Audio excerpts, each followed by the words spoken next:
We are Movie Menu Reviews, Excelsior.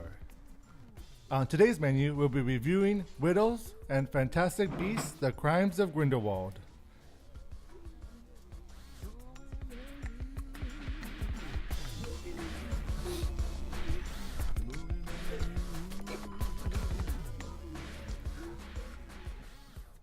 Welcome, ladies and gents. I'm Dan the Man Muñoz, host of Movie Menu Reviews, your weekly movie news and reviews podcast. Live on Facebook. We are live. Yeah.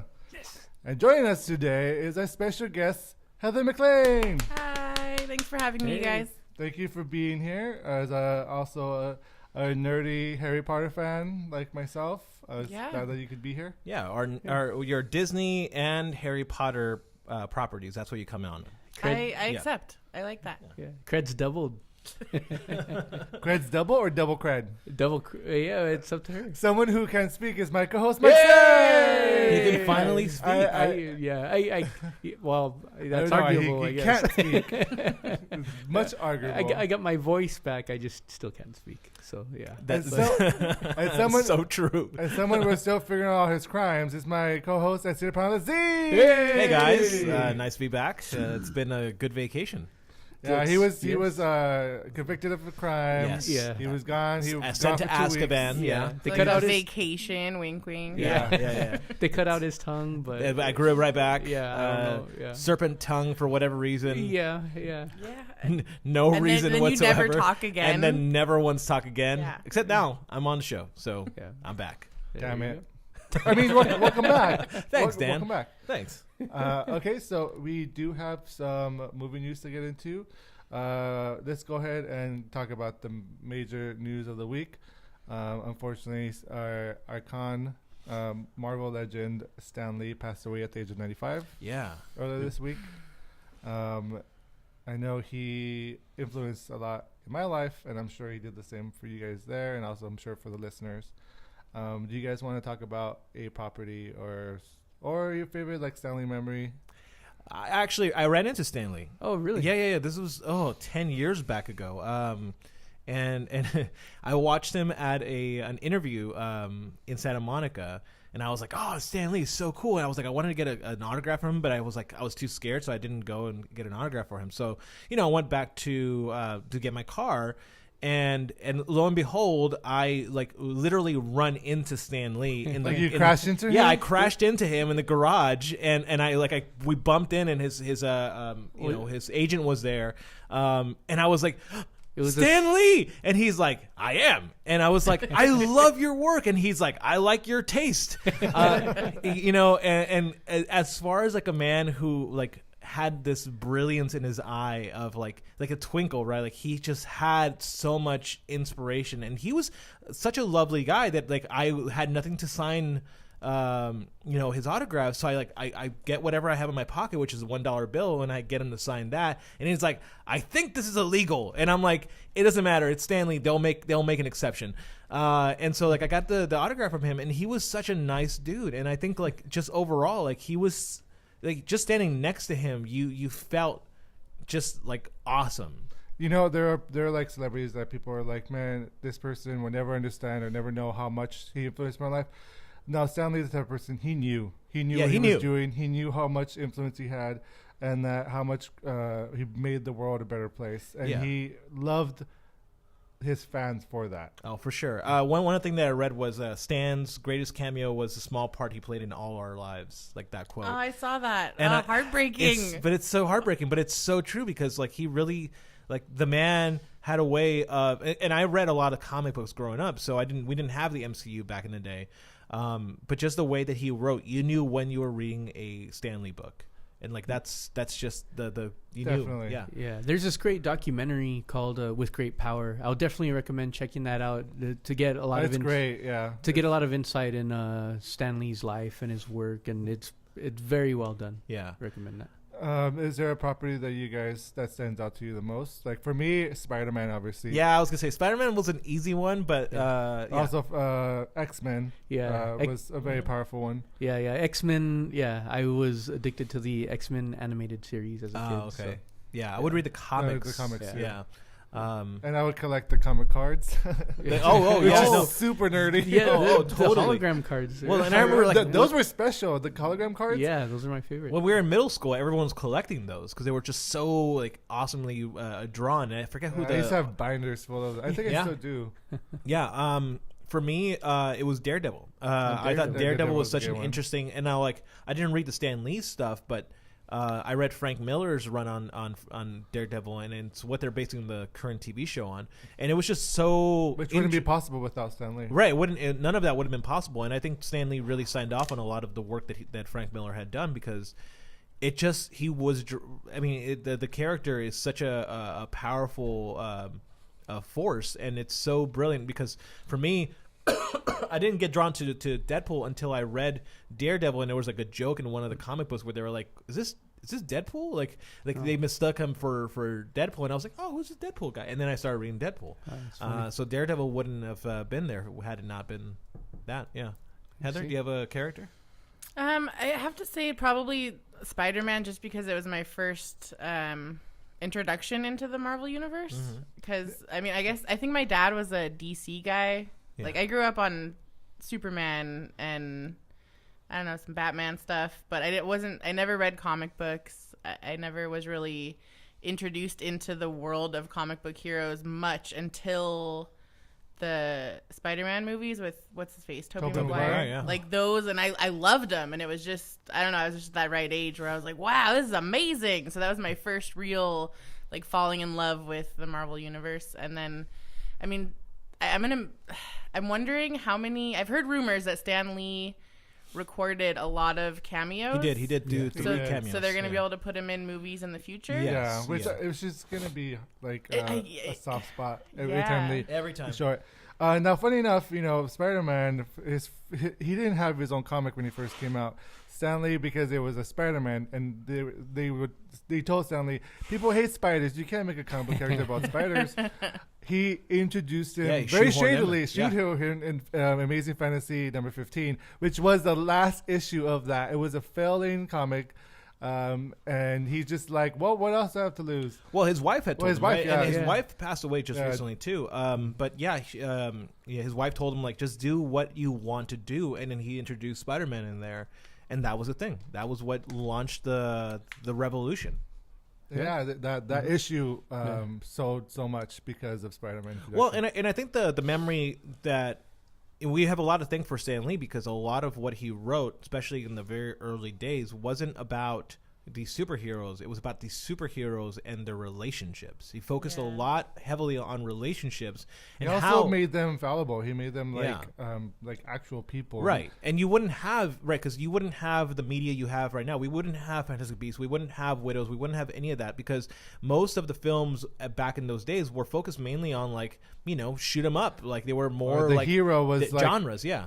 Was the superpower and everything or whatever. He was like invincible. Yeah. And not flawed at all. Yeah. Stan Lee introduced the flaws, and he introduced how difficult it is to be a superhero because Spider-Man is poor, Daredevil is blind and has no way of living his life. The X-Men are ostracized. Literally everybody. Yeah, it was allegory for racism. Yeah. Fantastic Four, they have marital issues. They've got sibling issues. The Thing is a monster who can't get back with his wife because she's just grossed by him. There's all of that Stan Lee wrote into it, and it just made the characters that much more complex and interesting. Yeah, and relatable. Yeah. I agree. Yeah, so it sucks, but 95, that's a good age. Yeah. He lived a long life, and now he could be with his wife. Yeah. Excelsior. Yeah. Also, in movie news, A24 and Apple are teaming up. So A24 is going to team up with Apple to produce original content for an Apple streaming service. So they are joining the game. They want to compete with Netflix, Hulu, Amazon, and the new, the Disney universe, the Disney DC universe, which is online, and now the Disney Plus, which is his own streaming universe. So what do you guys think about A24, which has done The Witch and it has done Hereditary, and their movies are pretty well received? Yeah, I was looking up to see which movies they've done. They're an art house, so I think it fits in league with Apple. I know that Apple has been wanting to do this for 10 years. they've actually been wanting to do. They knew that the future was not only just controlling where media gets bought, but it was also where you can publish your own things. And they're really late to the game. Really late to the game. But yeah, they but what a way to enter with A24 films. I think it's a solid entry. Now it also helps the argument with speaking of like what Stanley did. He created the MCU or helped launch the MCU with Kevin Feige. Kevin Feige had mentioned that Stanley has such a great impact on his career.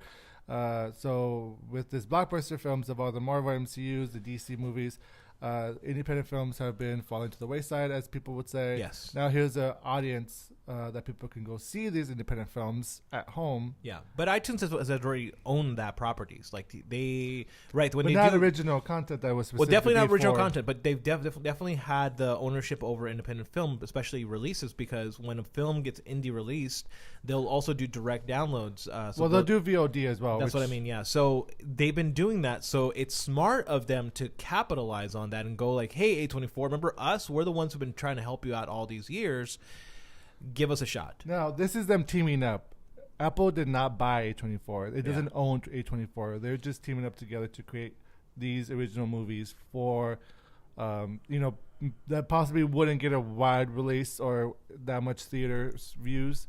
What do you guys think about them teaming up?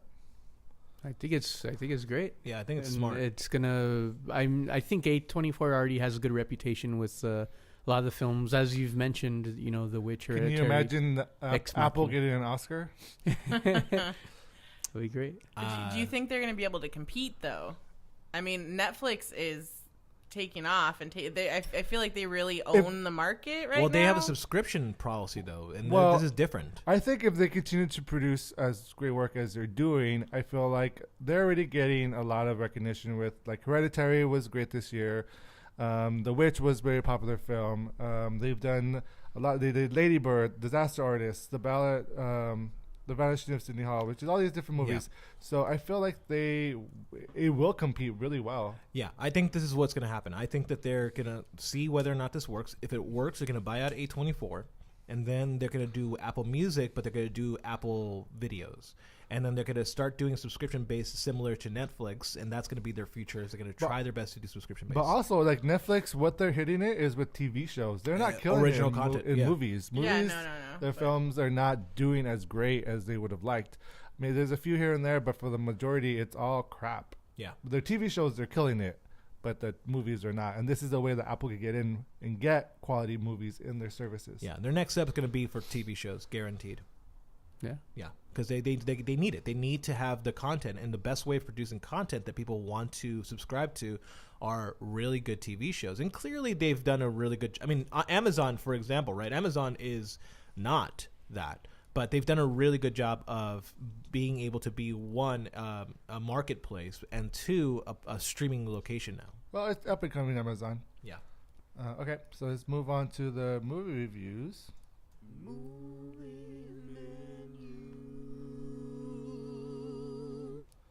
So the first movie we're reviewing is Widows, directed by Steve McQueen, written by Steve McQueen and Gillian Flynn, based on a Widows novel by Linda LaPlante. Yes. Here's the plot. Set in the contemporary Chicago and a time of turmoil, 4 women with nothing in common except a debt left behind by their dead husbands' criminal activities take fate into their own hands and conspire to forge a future of their own terms. It stars Viola Davis, Michelle Rodriguez, Elizabeth Debicki, Cynthia Erivo, Colin Farrell, Brian Tyree Henry, Daniel Kaluuya, and Liam Neeson. All right, guys, we have seen this film minus Heather. I have not seen this film. So, Heather, you shall decide this movie is worth it dining and watching in theaters, take out, wait and watching at home, or leftovers. Explode in a van. Yeah, go for a van robbery and get blown up in a van. So you hold the power. Ooh, the power of the points. The power of the points. I like that. The power of the Gotta say it. Which we don't get to earn the points, but what you're gonna do is you're gonna enlist one of us to go ahead and hold on to a point that will be used in the future to give out to a guest. Yeah, which could possibly be you. All right. All right. So we shall keep that in mind. As a warning, you don't want these points. These points are a curse.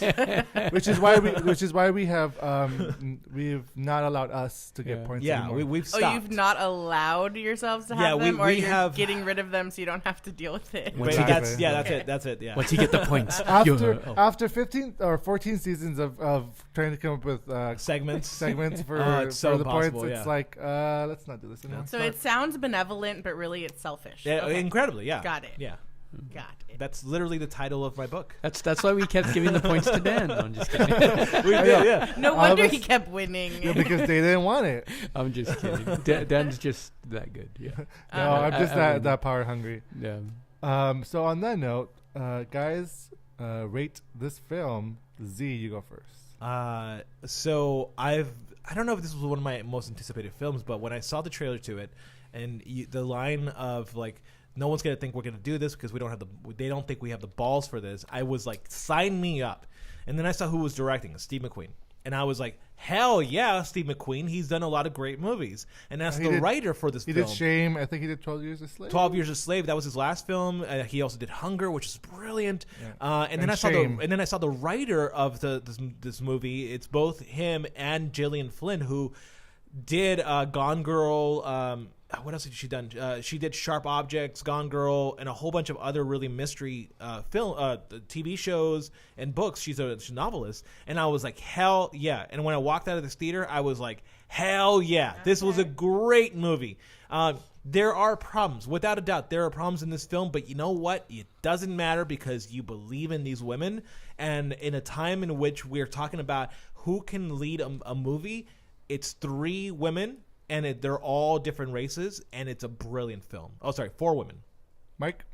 Yeah, it was a dine-in as well for me. Yeah. And it was like a very serious, action-packed version of Ocean's 8. Yes, I was going to say that too. Yeah. Ocean's 4.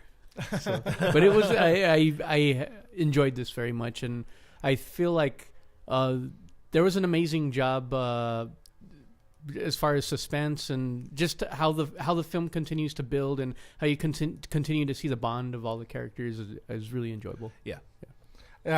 For me, I thought the performances were great, so it's a dine-in for me as well. The story was incredible, and there are flaws in this film. It's not a perfect film, but for what you walk into and when you walk out, you are very satisfied at the end. You also get Viola Davis's signature runny nose. Yeah. So if you're wondering if that happens, it does. Okay. It does. Yeah. All right, good to know. And the story is very, like, the great thing about this movie is that it's not Ocean's 8 because it doesn't focus on the heist. It focuses on the characters. And we were just talking right now about Stan Lee passing away and how he really developed what it should be when you're telling a story. It should be the relationships.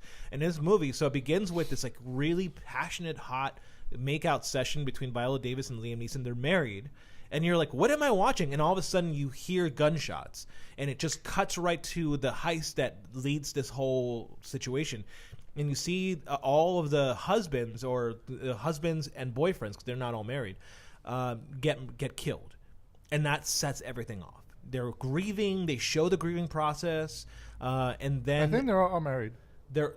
what was the Elizabeth Debicki's? She was. It's called Widows, right? Oh, I guess you're right. Okay, so I wasn't sure if they were married or not. Yeah, she had a ring. Okay, so question: did they know each other? I mean, I'm assuming the men knew each other, but did the women know each other? No, they didn't. Okay. So they have to build that trust, and and the reason why it becomes an issue is because the big bad of this story is Brian Tyree Henry, who plays Jamal. Oh, also Daniel Kaluuya as well, who does a great job. Well, he's the enforcer of the Jamal's character. He plays Manning. And then you have Jack Mulligan's character, who is like this other politician. So Jamal is running for I don't know for what, for like councilman, something. No, councilman. Yes, councilman, and he's involved in the drugs. So when Henry, Liam Neeson's character, steals money, they stole it from him, and he wants his money back. So he tells Viola Davis's character, "You give me my money, or I'm going to kill you." And he does it in a way that was so threatening. Like, I don't want to give it away, but it just felt... Like I know, yeah. The violence was in the room, and you could feel that he's a man who was capable of doing that. You were worried. Yeah, like, I was worried for, I don't want to say Yeah, you were totally worried for the whole situation. And so then she gets her gang together and contacts all these other widows. And it's so badass because, like, you see Elizabeth Debicki's character, Alice, who is, like, this frail, abused woman becoming empowered along the way. You get like the Carol of basically. Yeah, that's a good call. Viola Davis is like a super badass in the story because she's like the one holding it together, but she is frail. Like you have moments of very her vulnerable. Yeah, moments of her just crying in bed, remembering her husband, and you're like, and then when she meets with the women, she's like, "This is what we have to do." But then she'll go back and cry, and you're like, "Wow, this is a really complex character." Now, Michelle Rodriguez is a character who has kids, and so you see like she needs to do stuff for her kids. Yeah, and so every one of them has a motive, and you genuinely care that this heist will go off without a hitch. But of course, things happen. Are all of the women threatened or just Viola Davis? So Viola Davis is threatened, but then Viola Davis tells all of them, "I'm going to give them your names if you don't help me out." Interesting. So she's and then you still have to build trust after that. After that, so I'm threatening you, and then we got to work together. She doesn't say it though. But they know that she would do that if they don't volunteer. Okay. So she doesn't straight out say, "I'm going to give up your name." It's implied. But literally, the girls are like, "Oh, if we don't help you, you're going to give them our names, aren't you?" Yeah. She says quiet, but that's pretty much implied. Yeah. So with that complex setup, you would think that the plot wouldn't work. But it really works well because the whole movie is leading into one giant thing. My main point for that is because I feel like the reason why they set that up is because I feel like if that was happened to them, they would have done the same exact thing. Yeah, absolutely. And so more they important, understood. And I think in the same way of like, would a man respond in the same way? And then of course our cinematic eyes would say absolutely men would respond the same way. But the fact that it's women doing it makes it that much better because the complex of emotions. But they even make the point that they need to be as good as the men. Yeah. That when they put in this heist, they have to, they train. They're like picking up heavy stuff and they're running around and stuff, and they're like, we can't do it slow. We need to do it just as good as the men. Yeah. So and then there's this one other character, Cynthia Erivo's character, who I love. Is great. She's so good. Everything she's doing now is she touches it and it becomes gold. She came out in Bad Times at El Royale, and she was this frail singer in that movie. And then this one, she is like muscles, yeah, she's like jumping around, doing parkour, yelling parkour as she's doing it. No, she doesn't. But like she's super badass, and like you're like, wait, this. I was watching the movie going like, I know this woman. Where is she from? And then I was like, oh crap. Yeah. It's funny. I knew her from this film before I knew her in Bad Times because I've seen the Riddles trailer. It was one of my anticipated films as well. So I was happy to see that they actually made her character really, because she's not one of the original ladies. Yeah, she's not a widow. She's not a widow. But the way they bring her on is interesting. Yeah, and we're not gonna spoil that part how they bring her on, but like the way they bring her on is perfect because what you realize as they're setting her story comes in about like in the after the first act, her story comes in and you believe and you understand why she's doing it. And that's, again, one of the main points that Steve McQueen did in this movie. And I think that's another part of this movie, right? Is like Steve McQueen did 12 Years a Slave, which have you seen 12 Years a Slave? Actually, I only got to watch part of it. I never got to finish it. Most people haven't watched the whole movie. So a lot of people know the name but haven't been exposed to the trauma that he usually directs. Hunger was the same thing, where you just saw a man fall apart.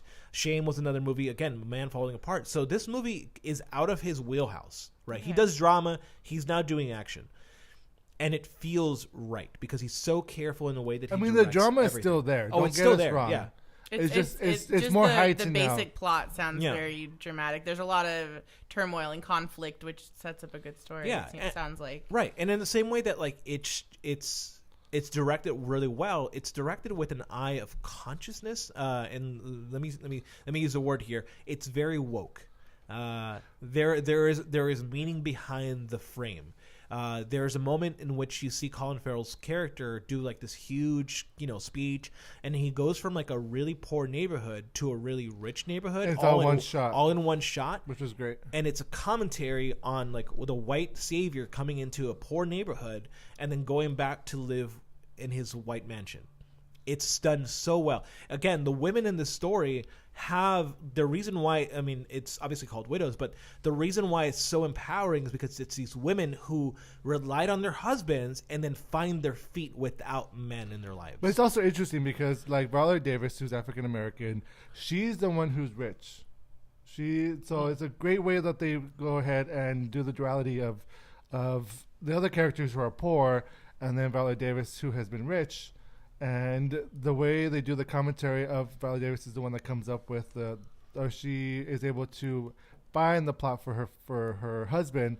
It's a great way that Steve McQueen put it wouldn't be just a white woman who would just do it. Well, and that's the important part. Is Elizabeth Debicki's character, Elizabeth, she is basically white trash, right? Like her mom is clearly a prostitute in this story, and her mom's like, you should go and like find a website where also you can find men. Everyone always like abused her. Yeah, and every scene that in the beginning she's getting like slapped or so hit you or see something. So you see poverty from a different perspective. You see it from the white perspective, and that's really interesting.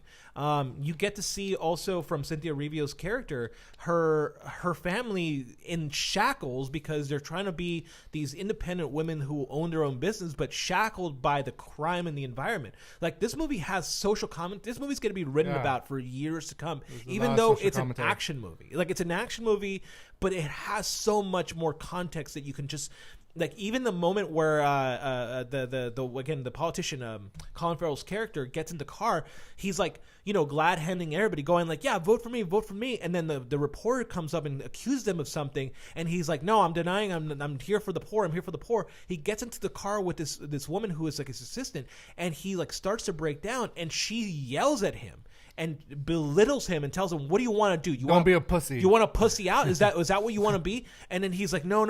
And he's like, woe is me in the car when you see all the poor people outside slinging drugs because woe is me.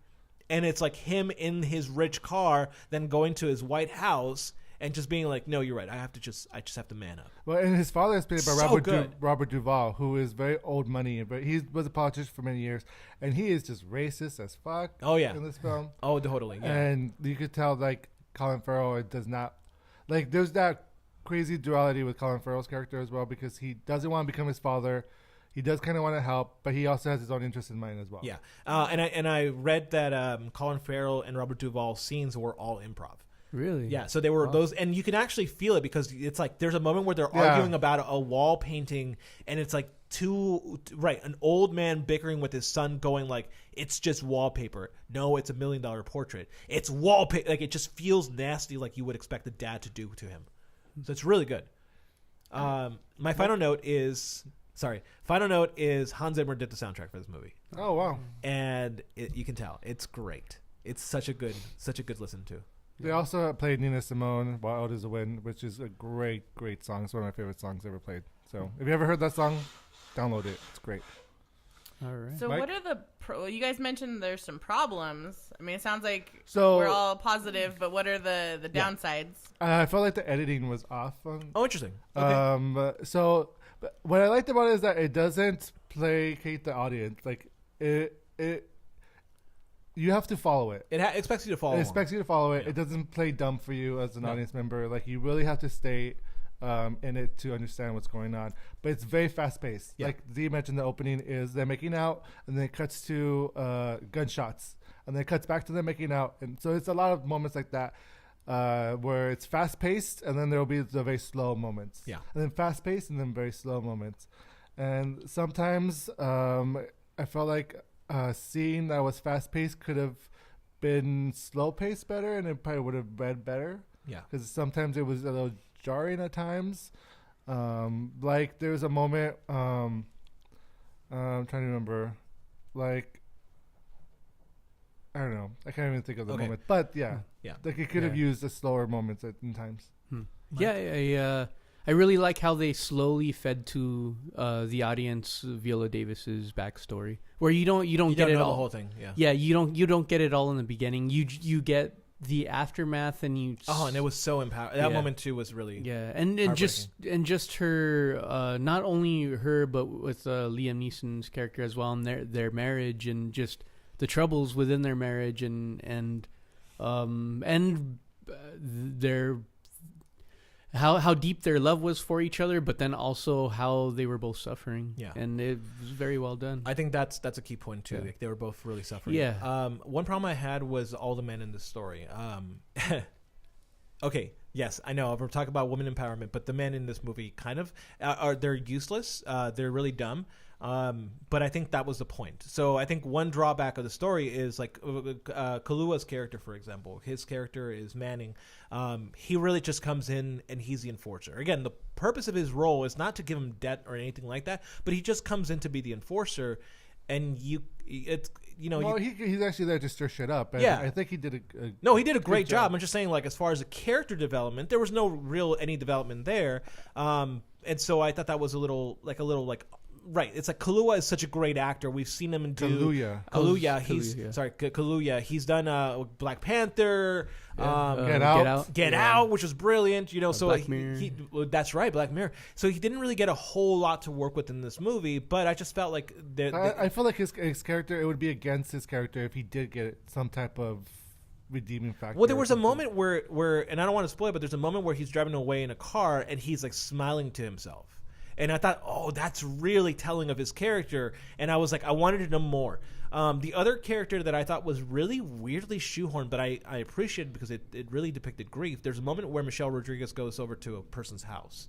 And this person also has he's also a person in mourning. And they begin to cry. And then the man tries to make out with her. And it just felt so uncomfortable watching that.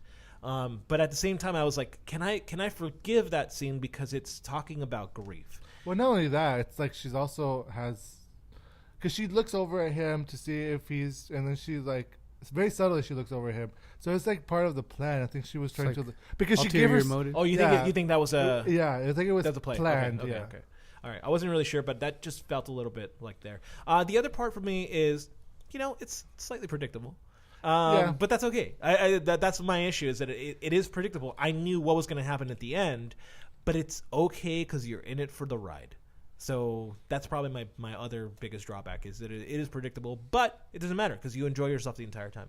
So I have a question. It sounds like they were trying really, really hard to make some social statements and to be woke and to kind of turn some stereotypes on their heads.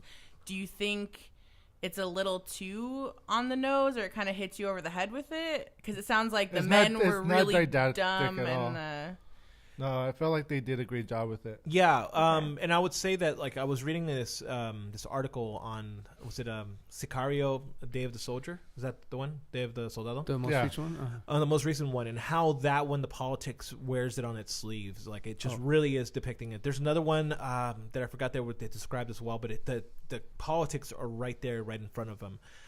This movie, it hides everything. Everything is not apparent unless you're watching with the intention to watch it. So you can still enjoy yourself watching this movie. Mm-hmm. And if you want social commentary, it's there. Okay. Yeah. It's not hitting you over the head. No, not at all. Because I like when there's it's not Black social Klansman, commentary. For example. Yeah. But it's not like, I want you to learn this lesson, and that's what the whole movie is, the point of the movie. So that's good. The point of the movie is watch these women be badasses. That's it. And if you're digging that, watch it. Yeah, you'll for that alone, it's worth watching. Yeah. And then pay more attention for the other things. Yeah. But if you don't, like even if you're casually watching it, you'll still enjoy it for the action. Totally. And for the depth of the characters. So. Any final remarks, questions? That's it. I was kind of hoping for like more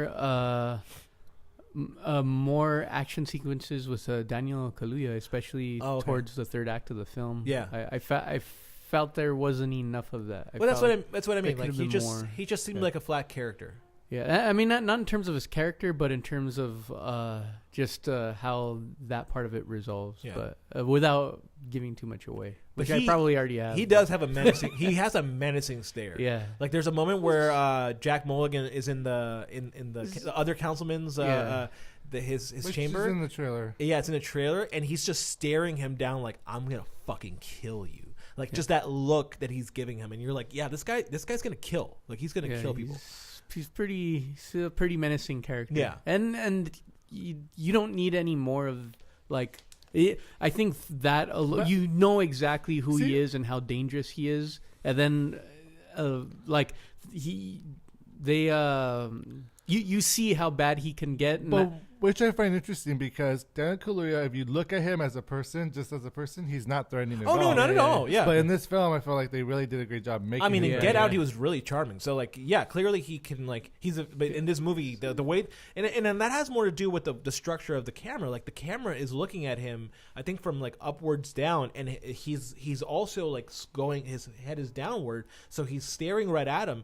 And so he just looks very menacing. Like, it's just a menacing shot. Yeah. So it's brilliant. Yeah. The other part, I don't know if you guys know about this. Steve McQueen, I don't think went to film school. He dropped out. So a lot of this is just him like on the fly making stuff up, and he's a great director. Yeah, he is. He made really good films so far. So I'm looking forward to his next film. Definitely. Yeah. Awesome. All right. Well, honestly, when I saw the trailers for this, I wasn't really interested at all. So Viola Davis alone. I mean, I love her, but I don't know. This movie just didn't really. I understand. I felt the same way as you did when I saw the trailer. Like this wasn't a film I was necessarily looking forward to this season. Yeah. Like but I was very satisfied with it, and I feel like even in the trailer, like Daniel Kaluuya's character, I felt like the cut of that trailer made him seem very cartoony. To me, yeah, and in the film he's not like that. Like he's, I think the trailer doesn't do justice to how menacing that he gets, and you get to see like why he's saying what he's saying, why he's doing what he's doing. Like those little snippets, like in the trailer, it all makes sense, and it's definitely a more impactful movie than this trailer led me to believe. So. Mm-hmm. All right. Well, I think you guys convinced me. I think it's unanimous. It's got to dine in. I got to go check it out. Check it out. It's so much but fun. Who gets the point? We all. I have to pick one, or I thought it was just no, everybody. We all wins? No, Dan gets the points. No, because we're gonna give. Should we do rock paper scissors? Are we gonna give 3 points away? We should just do rock paper scissors. Is that okay? No, we each get a point and we can give it away. Yeah, that's what I thought. Yeah. Oh, okay. Or we can do rock paper scissors. That was I'm okay with anticlimactic. rock paper scissors. I think we should have a rock paper scissors. We could do it right now. You ready? Right. 3, 2, 1. Oh, that was a three-way scissors. That means we all. That was a three-way scissors. Just for you listeners. That sounds really dirty. We just scissored each other, guys. You want to?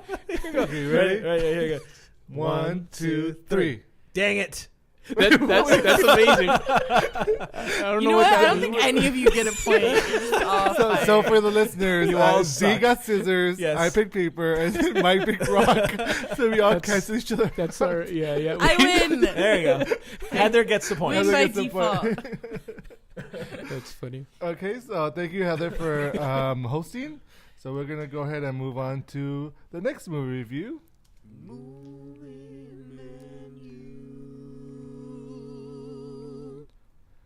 So the next movie we're reviewing is Fantastic Beasts: The Crimes of Grindelwald, directed by David Yates, written by J.K. Rowling. Here's the plot. The second installment of the Fantastic Beasts series set in J.K. Rowling's Wizarding World, featuring the adventures of magic zoologist Newt Scamander, starring Eddie Redmayne, Catherine Watterson, Dan Fogler, Alison Sudol, Ezra Miller, Johnny Depp, Zoe Kravitz, and Jude Law. So we have all seen this film. Yeah, we have. So depending on our spoiler-free review, I think we should do a spoilers review, though, after. Very short one, I think. Yeah. But our spoiler-free review right now, we all shall decide if this movie is worth a dine in, watch in the theaters, take out, wait and watch it at home, or leftovers, do the obliviate spell, and forget this movie ever existed. That's a good one. That's a good one. I like that. Yeah. Yeah, I'm a Harry Potter nerd, so I know this.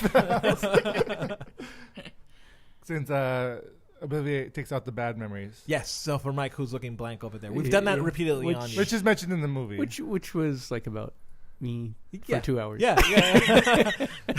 Have you seen the Harry Potter films? I have. I still. You're not into them. Okay. It's not that I'm not into them, but we'll go more. Yes, let's get into it. Yes. So rate this film, Mike. You go first. and can I say an almost leftovers? It is a takeout. You could say a low. It's a very takeout. very low takeout for me. It's almost a soft takeout. Yeah, and almost not watch it at all. Just barely watch it. Yeah. Let's go left to commit. No. It's out of curiosity, what was your review of the first Fantastic Beasts? I also did not enjoy I think it. It was takeout. also a takeout as well. Takeout, but not a leftovers. It was a takeout. It was a takeout. Yeah. Z? Why are you going this direction? Because they requested to go last. Oh, I'm sorry. I did not hear about this. I'm also going to agree with Mike on this. This movie was better than the first. However, it still was it? No, I'm just however, it still has the same flaws that J.K. Rowling's first movie had. She needs an editor. She needs somebody who knows how to write scripts for a movie, and this film went everywhere, and it needed to be trimmed. So, take out for me. Heather, because I'm going to go last. Oh, you jerk. No, you go next. Yeah, No. You just said. We enforced it. You go next. No, I'm the host. Heather. No, you go next. I'll go. But I'm gonna blow your mind because I'm actually gonna give this a takeout. Okay. Oh, okay. So 3 takeouts. No, when I did Fantastic Beasts, the original one, it was a takeout. I was actually really disappointed with the film, more so because I did not like the main characters at all. Yeah. They tried to shoehorn them like Harry, Hermione, and Ron, and they had no chemistry. It was forced. It was really forced. I didn't like Newt. I didn't like Eddie Redmayne as Newt. I just didn't like the character, and it wasn't really about Fantastic Beasts really. Actually, I'm gonna give this one a dine-in. Wow. Oh, you like this more? This movie was way better. I agree. That's better. I agree that J.K. Rowling does need a trim, but I felt like what they've evolved from the first film, the characters, and the major issue that I have with this film is that it's not a complete film, and that's annoying. It's yeah. This, but for what it was, and I saw it in 3D as well, and I enjoyed it. I was wondering because there were moments in which the movie looked like it was meant for 3D, and it's a beautiful film. it is. It's cinematically, it's gorgeous. Now, is this like a dine in, watch it now? No, it's like a soft dine in, but it's still a dine in. I still think it's worth watching in theaters. But okay, my problems with this is it's a fun movie. Like I'm into the Wizarding World, so I mean I was. Are you so though? Because excited. you are so betraying right now. But you're being a Dementor. Right no. She's being a fan, and this is what fans do. But this movie like undid everything from the first movie. Like minus Johnny Depp, but well, what do you mean by that? I don't think it did. Well, we put these characters together. Yes. And then you had to get them back together. But it immediately they just separate. So the first movie had its problems where there wasn't enough time spent developing characters and getting us involved with the characters. Okay. Like the Harry Potter series, the reason we loved it so much is it was more about the characters and their relationships than it was about trying to have action at first and trying to have like all these crazy story elements. Like the world was built slowly and well. It was very complex. That's the beauty of Harry Potter and the Wizarding World, is it's such a complex, fleshed out universe. But Fantastic Beasts, it was trying to shove in story. Yeah. And we didn't build a bond with these characters as much. And so and then this one, they immediately separate the characters that we have any connection to.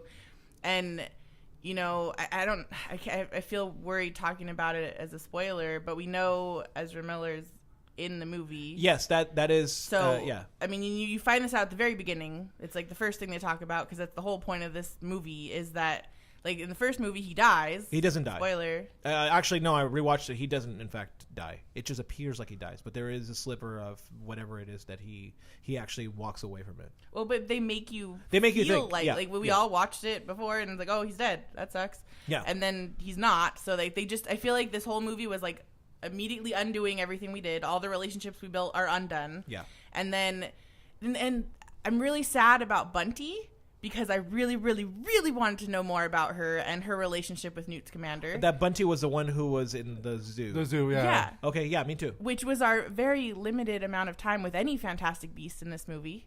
Which I feel like the biggest mistake they did was to call this the Fantastic Beasts series. I agree. It should have never been called Fantastic Beasts. Yeah, that's a really good point. They should have called it like they should have started off. This film should have been the first film in the sense that or at least for me, what I wanted to see was Grindelwald versus Dumbledore. Right. I want to know that story because that is hit upon in the seventh book, the Deathly Hallows. We don't talk about the 8th book. Huh? Cursed Child. We don't talk about that one. Yeah. That's not even a book, though. No. So we learn a lot about Dumbledore and his relationship with Grindelwald through the writing of Rita Skeeter in Deathly Hallows, and I feel like that book should have been the basis for these prequels. Now, the first film was disappointing because that's what I wanted and I didn't get. This one, I got it. I got a glimpse of it. We got a glimpse of it. That was the best part, I think, of this movie was that was a really fascinating, and I mean, we're so in love with Dumbledore. Yeah. And so is Grindelwald. And I thought Jude Law was great as Dumbledore. Yeah, no, he did a great job. And honestly, like I used to love Johnny Depp, and I'm just so bored. Yeah. But I actually was really okay with him in this movie. It wasn't like, oh, I'm seeing Johnny Depp over and over and over again. Right.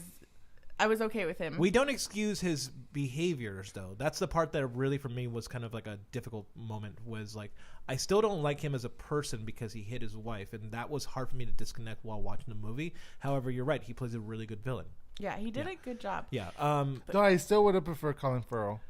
Oh, me too. Yeah, but to talk that was a bummer, right? We're like excited about him as the bad guy, and then they just take it away at the last minute. Yeah, but to talk about like the good. I mean, I actually like Newt. I know you were saying you didn't like Newt. No, I really like Newt in this movie. I actually liked all the characters in this film, in this version. With the exception of, for me, Queenie. Queenie was very useless. I felt like they did a great job with her. Not a great job. Okay, they did a decent job with her arc. Yeah, you think so? I didn't think so. I think they didn't explain her and what she went through at all. I felt like it was just completely. I mean, it was very rushed. Yeah, that's what I mean. It just felt like there was a lot of moments in this movie that were unearned, and I think that was like my biggest issue. Queenie being the central point of that. The other one being the thing we'll talk about at the very end in the spoiler section. Like that was completely unearned. I feel like there's not a payoff yet. Well, but, I'm giving the reason this movie is a takeout. Like, I'm sorry, but it is. It's a takeout because it's not necessary. Like, this is like exposition for the rest of the movies. Yes. This was not. I feel like it's like hardly connected to the first movie, and it's just a setup film. I disagree that it doesn't connect. I feel like it's all of these are not complete films. Yes. Until the franchise is over, then it'll be one complete film. Well, and that's the problem. That's the problem. You just said right there. It is a problem. This is the Hobbit. And I'm agreeing with you that's a problem. Yeah. But I feel like this is an enjoyable watch of it. So I think, especially it was fun. I was confused a lot because the plot is all over the damn place. Shop. Yeah, like because there's multiple characters you follow, but I wasn't confused when I saw it. But I feel like they wasted some characters. They did a lot of characters. Abernathy, the guy you were talking about with the tongue. The tongue, yeah. Like, that was such a waste. Yeah, because that could have been so interesting. Well, develop a relationship there. Like, show us what Abernathy is going through afterwards, in the same way that Snape maybe developed in the Potter series. I mean, there might be more to come, hopefully. And his three little minions, like Grindelwald's minions, were kind of they were really underdeveloped. Yes, but they teased us with it, so I'm hoping there's more. Right. Well, there's also Nagini. Nagini gets completely useless. Like, she literally has no moments in this movie where I was like, "Oh, that's going to be a cool character to watch." But I'm interested in her story. Hogwarts. Yeah, I want to know how she got. I'm really interested. Like, I love that we're having the origins of this character because she is so important later. Yes. Yeah, she's like she's the most important character of the villains in the Harry Potter film. Right. Yeah, and you don't find out till the end. But I'm really interested to see how we get there. But I'm mad at what they did with Lestrange's character. Oh, totally. And I hate the worst scene in the movie is her and Dumbledore at Hogwarts. Oh, you didn't like that? It doesn't make any sense. It doesn't make sense. She's like acting like a 12-year-old all of a sudden. I don't understand. It was really odd. Yeah. She was carrying this deep secret. That when she saw Dumbledore triggered something, but it felt really forced because the previous interaction. You hated me. It didn't feel forced to me. It felt forced. It was definitely forced. The only interaction you ever see them have, other than that, is the flashback of in Defense Against the Dark Arts class, which I'm confused because I didn't think that he Dumbledore wasn't being taught a dick. That class. Oh, he didn't. So that's another thing. He taught potions? No, it was like transfiguration. He was transfiguration. So I don't understand why. This was the origins. This was literally a movie for the origins of why Dumbledore is Transfiguration's teacher, because they removed him from the role at Hogwarts. Yeah, that's one of the early things that they teach in the Defense Against Dark Arts is that, and so he got removed right away. Okay, so one of the things. So when I was talking about how a lot of moments are unearned, that moment you're talking about completely unearned. They expect us to know something about the story, but we didn't actually get any backdrop. We didn't know anything as to what happened there. The other issue is with Lestrange and her brother. Like, all of that was completely useless. I honestly was like, I'm sorry, but I don't care. Like, that is a complete waste of storyline that I don't even understand. Cool, her name's Lestrange. Fantastic. Why is she here? She could have cut that entire sequence out and you would have still had a good film. Well, okay, this has to be a setup for future things. I mean, it's just obvious. Oh, obviously. That's the problem. Lestrange, like, we can't talk about what happens with the character in the rest of the film, but something has to give, because, like, the plot twist. Was it a plot twist? But the plot twist, the best they could pull off with this movie is a plot twist. Like, this, everything's about figuring out who your family is. Yes. Like, that's the Credence's whole mission is to figure out who he is. Yes. Really. Yes. So the whole, like, reveal at the end, the plot twist, doesn't make sense for the future. Yeah. So what's the real answer? Because what happens with the explanation that we're given of Lestrange's family and, you know, what we're told that Credence is, doesn't make sense for the future. So they have to turn this around later, which I guess I'm interested to see, but I'm annoyed that I can see that it's not accurate. Yeah, and I think a huge thing, Dan, you're saying is that this movie's setting up. That's the problem. Well, I agree. I just said that's an issue. Yeah, I'm not arguing against that. No, I'm saying that, though, this film, I feel like they did better than they did in the first film, and they made it more enjoyable. But see, here's my problem, though, is that this film, you can watch this film, and you can ignore the fact that you had Fantastic Beasts and where to find them. That's what I'm saying. They're like not related. That's why I said this movie should have been the first one, and it should have been just called The Crime of Grindelwald. And every film is just a different title, as opposed to like the Harry Potter series, the Harry Potter this, Harry Potter, or call it Grindelwald or Dumbledore, sure. Should have just focused on him. I really like Newt, and I like their relationship, like Dumbledore and Newt. And I'm glad we got to actually see that. Yeah. That was fun. Yeah. No, and I thought that the Grindelwald sequence where they're doing the flashbacks, I was like, this is what there were moments in the movie where I'm like, this is what I wanted to watch. Also, I really enjoyed the magic in this. I love magic without a doubt. It's great. When they were in Paris, you know, when they go to the vaults and all that and see all that stuff, it's like really cool. That's given with this world, like it just comes. Yeah, but that's why it's enjoyable to watch it in theaters to experience that. Here, I got one giant question. There's a moment in the movie where 3D. Hold on. There's a movie there's a moment in the movie where Grindelwald. I'm not going to spoil anything. Grindelwald says, "I hate Paris." Why? Why was that even in the movie? Was that important? Was that something we knew about before, where like he hates Paris? No, right? That's the problem with this movie. Because he hates Paris. That's the problem of the movie. Like, really? No. I'm saying like that's the example. You just saying that right now is the problem of this podcast. No, he's trying to give you an example. Yes, but that's a weak example. No, I agree. It is the example. If like there's no example. Let me explain. There is no explanation as to why any of that makes any sense. He hates it because of the why.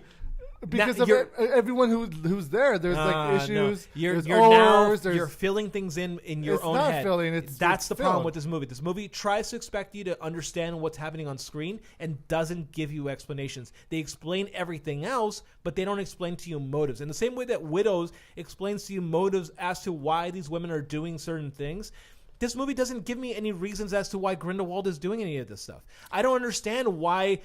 I mean, they tell you Credence is looking for his mom, but honestly, I don't understand why he's looking for his mom. Do you understand why? I understood perfectly clear why Grindelwald is doing all this I don't want to give it away. We'll talk about it in a spoiler, but it was very clear to me why. I actually like how justified, because Grindelwald's a complex villain in the sense that if you really look at it, it's almost like Thanos.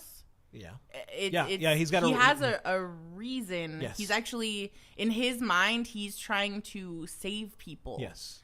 And during the White Power rally, that's what it felt like. Yeah, that's good. That his prediction of the future, that was so cool. Yeah, I thought that was really cool because, I mean, we all know what that was. And they experienced the First World War. Right. And that was predicting the Second World War. Or World War II. Not to give it away. Oh. No. I think that's it's been talked about. Okay. I think so. And obviously a huge part of the series, the Grindelwald series, and even at that, Voldemort's the Harry Potter series it revolves around World War II. So this movie revolves before, and so this movie is leading to those moments. So we have a couple comments. Yeah. What did they say?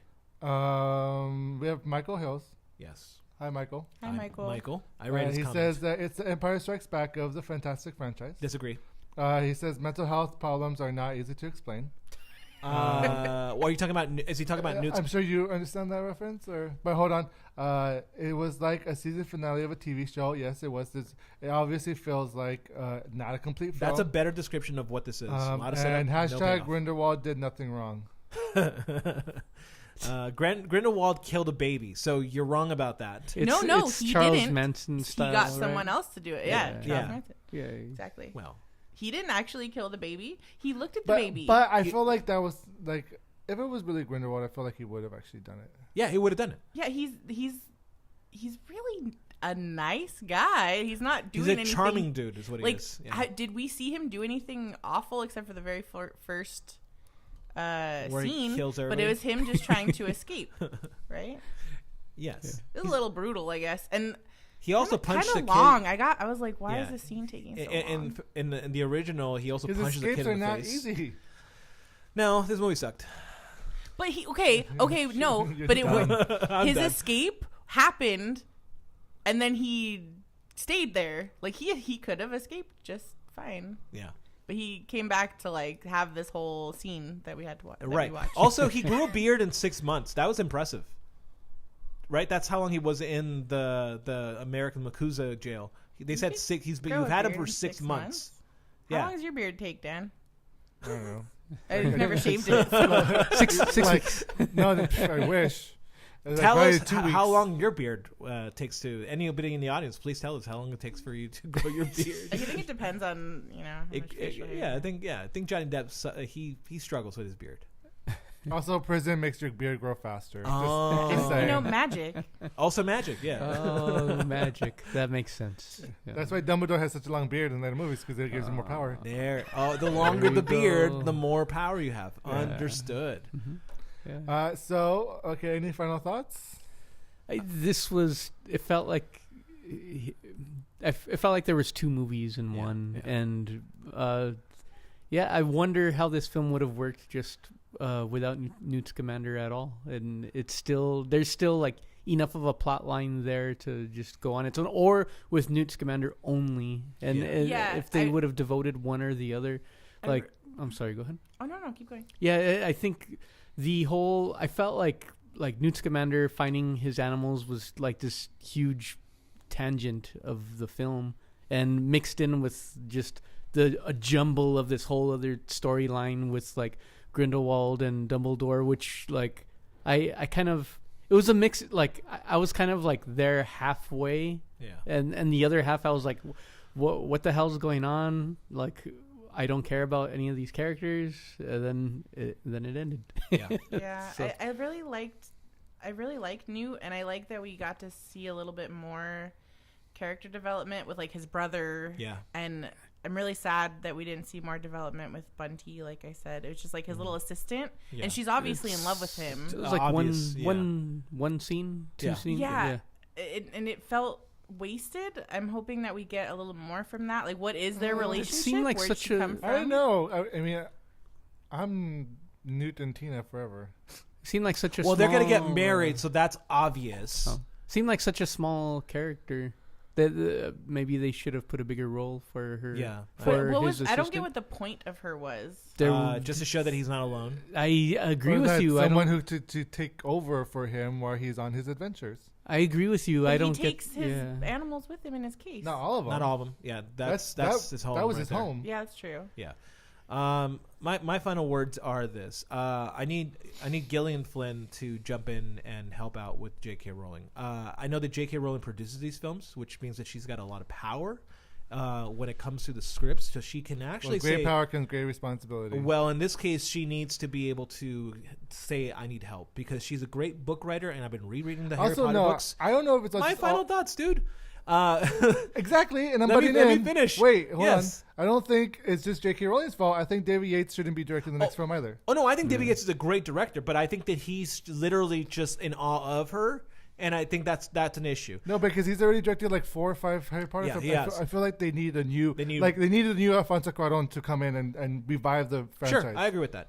But yeah, I think that because she has so much production power, she's able to say, "I don't want anyone touching these scripts." But somebody in the production studio needs to tell her that, and they never will. Which means that the next movie in the series, the next 3 other ones, will not improve at all. They'll only get worse. And I think that's my biggest fear, is that I love Harry Potter. I'm rereading the Harry Potter series, and I these are beautiful books, but she cannot write a script. And I think that's the biggest issue. There's no payoff. There's no way of actually creating good arcs, because what she's doing is, as Dan was saying, a long form. And that's a problem. You can do that on TV. You shouldn't do that in the cinema. Yep.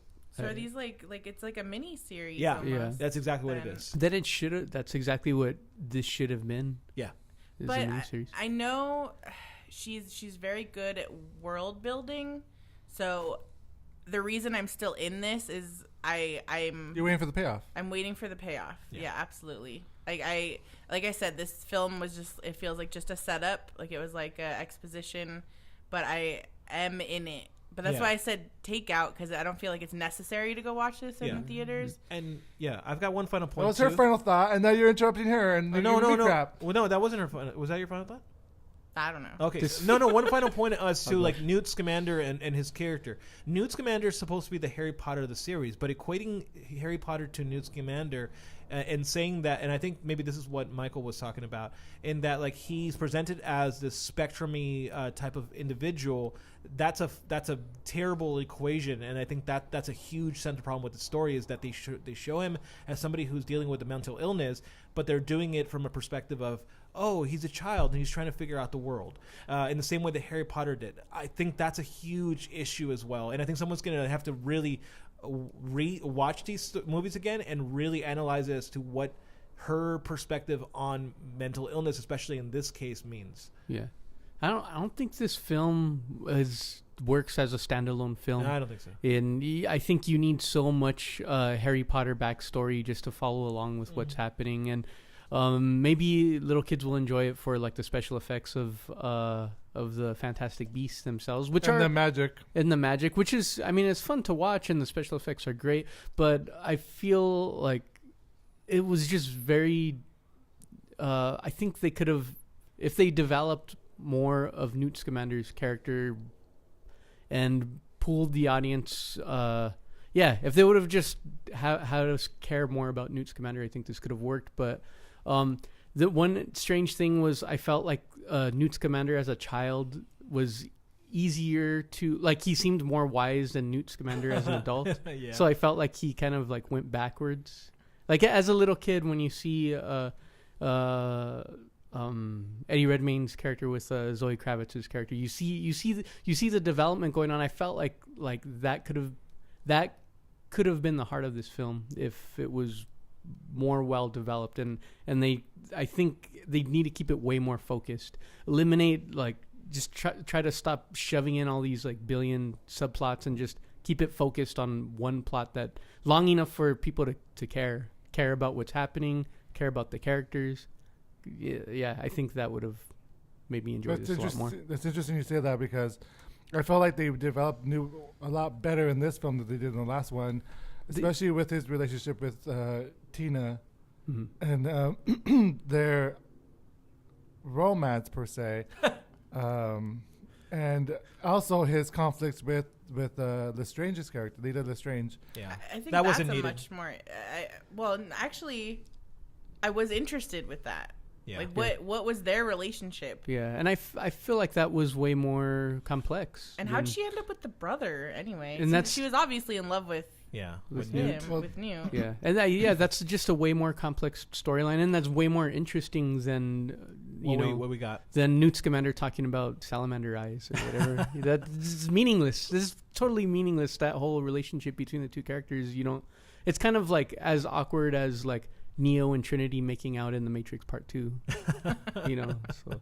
I love them together. But maybe it's like, it seems like these women are like Bunty's in love with Newt Scamander and Lestrange is in love with Newt Scamander, but Newt Scamander's just focused on Tina, who doesn't seem to really care that much. She does care. She was heartbroken, and she thought he was marrying. Right. Yeah. But it seems like, I don't know, that there just didn't.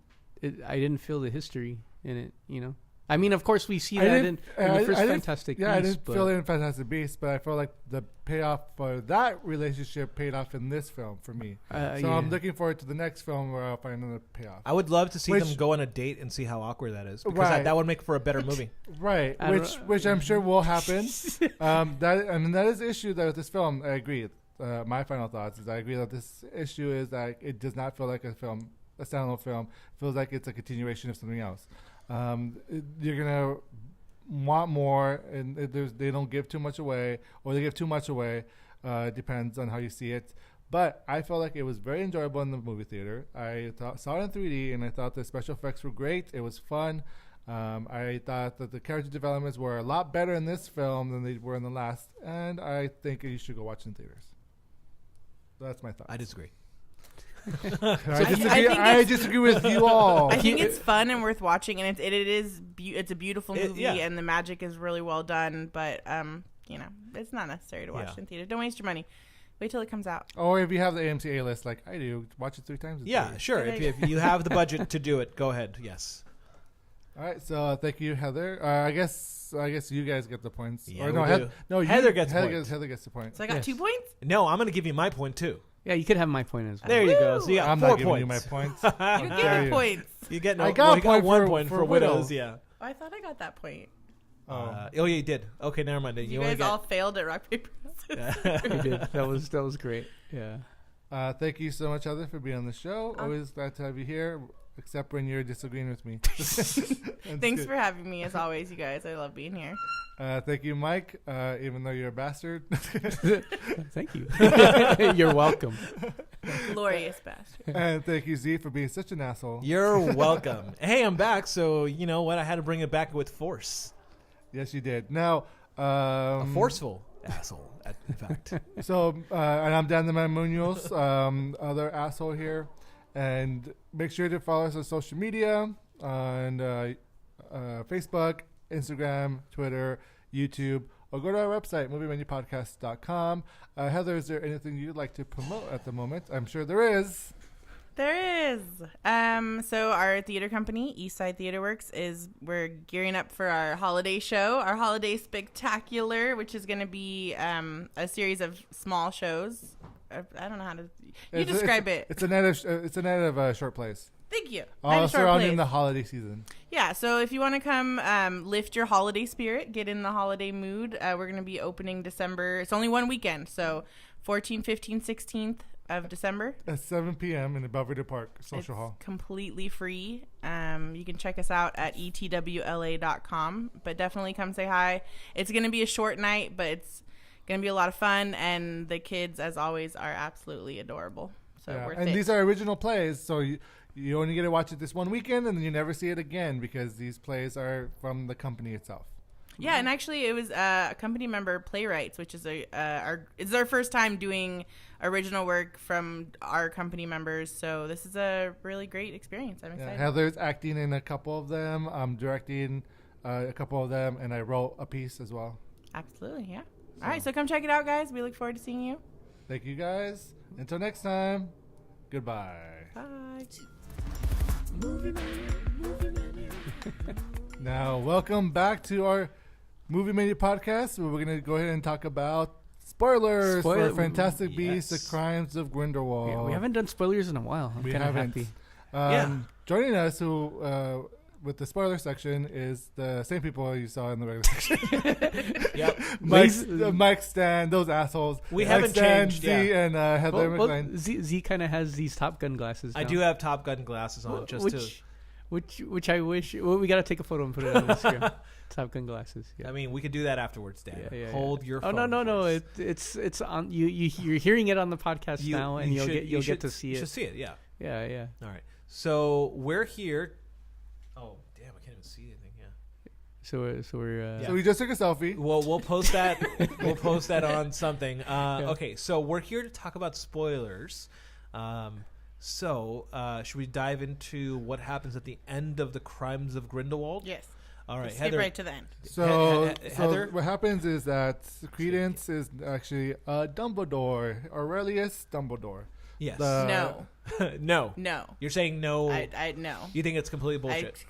Complete bullshit. Okay. Because also, I mean, so they kill off Lestrange, right? Which is kind of pointless. Yeah. Well, I hate we've talked about this. So, needless self-sacrifice. So either she's not dead or Credence actually is her brother, because where does the bloodline go? Correct. There's more Lestranges. So something's not right. I mean, unless their father or like Lestrange's father had a brother or sister or something. Which could have happened. Well, the thing is, her Lestrange, Lita's older brother is not Lestrange. He was someone else. Yeah, he was not Lestrange. And then, so the Lestrange, she was like a bastard child from Lestrange. Mm-hmm. She's not. So Lestrange is. No, they were married, so technically she's not a bastard child. No, she's like an unwanted. Yeah, she mom was raped. That's for sure. What I meant. Like the mom was raped, and because he kidnapped her using the Imperious curse to make her. So she was Lestrange by blood, but that's just one corner of the Lestranges. As that's you see, true. Only the men show up, so that's just one man of the Lestrange family. So there could be a lot of women, other ones, right? And the women are represented by the flower, right? So I don't like that's. This is not the grandmother Bellatrix Lestrange or anything like that. So there's more Lestranges out there. I was thinking more that Credence was the bloodline passing on. Yeah. I really. Well, what was the point of having us focus on their relationship, the brother sister thing, and like how is he related to Lestrange? For us to just, nope, it's irrelevant. Never mind. That was a waste of an entire movie. Right. Well, it was to cover the secret of Lita Lestrange that she let this boy die. Right, and I thought that was cool. I thought that was like a really interesting story, like backstory for her character, and I was like, okay, that's why she's so complex. I dig it, but then they ruin it killing her in the same way that they ruined the first movie by removing the character altogether. And I guarantee it was also interesting. Hold on, I guarantee you they're gonna bring her back for the next movie. They probably will. Yeah, and it's interesting because Theseus and Newt Scamanders, they're standing next to each other, and she looks in their general direction and says, "I love you." Who was she talking to? Oh, she was talking to Newt. Yeah, and also obvious. It doesn't matter because she's dead, and it doesn't matter. Or not. I mean, I wouldn't be surprised if she's not dead. But I think like the ultimate point of the movie is that it suffers from just like I just didn't care at that point. I want to see Grindelwald. I want to see Dumbledore. If they show them making out, at the very least, that's at least concrete, because this movie literally doesn't want to show you that they were gay lovers. Like it tries its best to do it in a way that's PG. I feel like they did cover it. They didn't go all the way, but Jude Law says he was more than a friend. Yes, he does. We were more than brothers. We're closer than brothers. Yeah. To which I was like, and cousins? Grindelwald was, you were cousins? And Grindelwald was, that's not closer than brothers. Depends on the cousins. And then Grindelwald is in Alabama. Who love who you want to love. So I mean, it was hinted in there, but I did love the blood pact that Unbreakable they made. Vow. That was a good story plot. I thought that was really good. Yeah. We never seen that before, and I thought that was it's not an Unbreakable Vow. No, it's a blood pact. So it's a new one that we've never seen. Yeah, because the Unbreakable Vow is literally like the squeezes on their hand. That's why the other guy had scars on his hands. Right. Because he had an Unbreakable Vow. Yes. to kill the brother. Yeah, I like the plot device of the Niffler stealing it. Yeah, that was good. All the commotion. That was really a nice use of the beast. Yeah, because throughout the entire movie, I was like, why are they bringing the Niffler along? This is you're now on a combat mission. Why are you bringing a monster? Because he's the Porg of the Fantastic Beasts series. Like everybody loves the Niffler, and they want a plushie version. So he's they're like Pokemon, right? That's what I kept thinking. That's basically. Oh my god, it is! I kept thinking Newt Scamander's like Ash of Pokemon. He's catching them. He's catching his Pokemon. Fantastic Beasts go. That I couldn't imagine. They are. Well, they are. They're doing Harry Potter one, so it's not really a Fantastic Beasts. Are they? But can you catch beasts? Like, can you catch little Nifflers? I don't know. Do you throw a satchel at them? That's what I want now. Do you throw a satchel at them, and that's how you catch them? Satchel, yeah. Or it's like the Ghostbusters game where you got to put the trap down. So you got to open the case and suck them in. Yeah, I thought the same thing. This was part Ghostbusters, part Pokemon Go. Yeah. But how did you not like it then? I'm just kidding. Well, also McGonagall was a professor For a quick second. right? But I don't understand the timeline there because she was, as far as I understand, she was being born around that time. So maybe this is like a relative of hers, but I don't think it was Minerva McGonagall. The actress played her like McGonagall. Well, so the voice, all of it, the dress, it all looked like it was McGonagall. But I But you're right. could be the timeline wrong. makes no sense. But I don't understand how she's that age at that time Yeah. because she would have been. It doesn't make sense for how old she was, and she was one of. As far as I mean, she looked okay, young. don't quote though. me, Yeah. but as far as I remember, like McGonagall was a student of Dumbledore's. Yeah. So I don't understand how she was a professor. Yeah, I agree. That's a huge issue. But I think ultimately wizards can live a very long time. Also true. I loved. Okay, Nicholas Flamel. Which we actually got to see. Yeah. Flamel's run though was the best. It was huge. Okay, that was a fun. Like I Yes. feel like Wizarding World cameo. Yeah. And then when he's like grabbing his book, you see the Sorcerer's Stone in there. It was Minerva. It was it. It was. Yeah. I'm so confused. I know. But moving on. So you were saying. But I loved like the little Easter egg of seeing the Sorcerer's Stone in his like safe or whatever. Right. I was like, oh, cool. There it is. Yeah, I saw that. That was awesome. That was really cool. I also love his run. He run like an old man. And it was really funny. Where he's like running, but he's not moving at all. Yeah, it was pretty caricature-y. Yeah, but it was really good. I don't understand the ending as much as I want to. So the ending, there was like multiple endings. Yeah, there were. But the ending where I hate Paris moment. He's like, I hate Paris, and then he blows everything up and releases a dragon. 3. Yeah, but then they contain the dragons. I'm sorry, but I've never seen that curse been done before. So was that new? And then how did they know how to stop it? And then how did they know how to stop it? Because then all of a sudden Nicholas Flamel comes out, and I wasn't really 100% sure. Was he a wizard? I thought he was a human. No, he's an alchemist, but he's a wizard. Oh, okay, so he's so he's also a wizard. He's like he lived to be like 900 years old. So at this point, he's old. He's pretty damn old. Yeah, but also like we saw him breaking his bones when he was just getting a handshake, and then he shoves his wand into the dirt. Wouldn't that have broken his arm? Like I was like, okay, now you're really just messing around at this point, where it's like you have the ex machina show up and just be like, this is how we do it. It just that part was really lazy for me. Queenie going over to the dark side. I like that.